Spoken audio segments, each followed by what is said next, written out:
Je ne partage pas du tout l'idée que la France serait au fond un énorme cauchemar, qu'on vivrait chaque jour un enfer.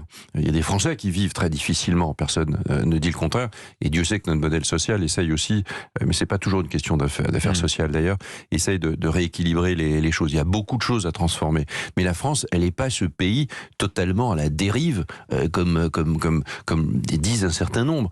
Je ne partage pas ce diagnostic. Je pense que c'est un très mauvais diagnostic et qui aboutit évidemment dans ce cas-là à très mauvaises solutions. Les vraies solutions, c'est de se prendre en charge, c'est de s'assumer. Sur l'immigration, c'est d'assumer qu'on a besoin d'un peu d'immigration comme tous les pays et depuis toujours, et qu'en même temps on a le droit de la maîtriser totalement.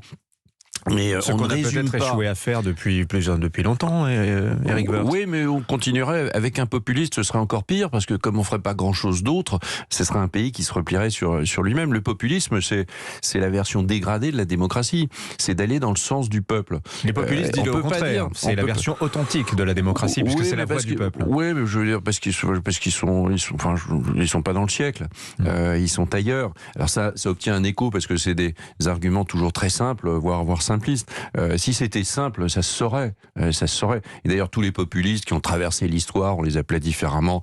Il y a eu beaucoup de figures populistes qui ont traversé l'histoire. Ça a évidemment jamais perduré. Le général de Gaulle était-il un populiste? Ah non, pas du tout. Justement, il a pris des décisions qui étaient contraires à l'opinion publique, à l'opinion du temps, au sondage. Évidemment qu'il il avait un sens et une vision du pays extraordinairement moderne. C'était aussi des rapports de force, mais en même temps, il a commencé à reconstruire la France avec l'Allemagne après la Seconde Guerre mondiale. Oui, mais la rencontre de l'homme et du peuple, l'élection présidentielle face à la République des partis, des coalitions, comme on avait sous la 4e République, est-ce que ça n'est pas du populisme? Pas du tout. Le peuple n'a rien à voir avec le populisme. Le populisme, c'est de la démagogie.